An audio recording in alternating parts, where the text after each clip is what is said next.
Hi, and welcome to today's worship team conversation topic. Today we're going to be talking about the dangers of comparison. So this topic was very strategically named because we like the word danger, because comparison in the context of a worship team and even in your life can be so dangerous and just detrimental to your confidence and to your outlook on life. And so I'm sure at one point or another we have all compared ourselves to someone else, and maybe some of us do it more than others, but we really want to look at why this can be such a problem in the context of a worship team. If we let comparison become a part of our worship ministry, we're going to create a negative and stressful environment that really no one will be able to operate in well. So I'm going to give you the answer to how you can defeat comparison, and it comes through the Apostle Paul's words in Galatians 6 verse 4. And he says, "Pay careful attention to your own work, for then you will get the satisfaction of a job well done, and you won't need to compare yourself to anyone else." So based off of that scripture, I want to give you 3 key points that you can follow to help battle the danger of comparison. The first thing we need to understand in overcoming comparison is that everyone is unique. God created each of us in a very special way, in a very unique way, and we all have different giftings, responsibilities, and we need to celebrate those and not wish that we had someone else's abilities or giftings. And what that means is that some people are just naturally going to be further along than you and maybe even more proficient than you, but that's okay because we're all on this journey together at different points and we can all grow our gifting. So please, first and foremost, in overcoming comparison, understand that you are unique and that you've been gifted in a unique way.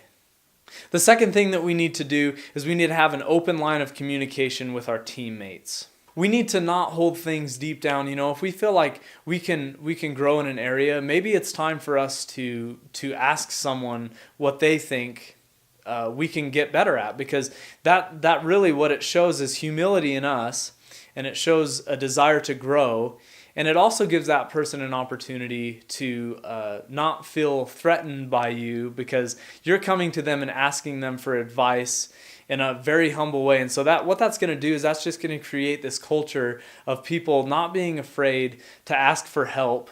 And again, it'll combat the competitive nature that tends to happen whenever musicians come together.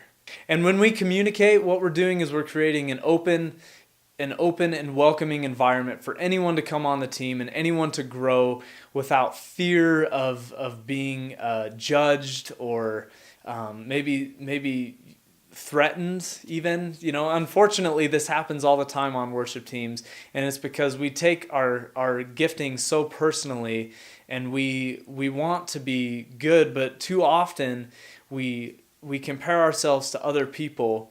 And really what we need to be doing is we need to be asking those people how we can grow. And then probably in turn, when you ask someone how you can grow, they're going to say, "Oh, that's great. Well, how can I grow?" And then it just creates this healthy communication that will just help your worship ministry take the next step and help them to not just constantly be comparing themselves to others.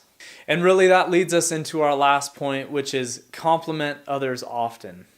We should let our team members know when they've done something well. All too often we can be so focused on ourselves, and I don't want to you to take that verse the wrong way, because it says focus on yourself, because then you'll get the satisfaction of a job well done.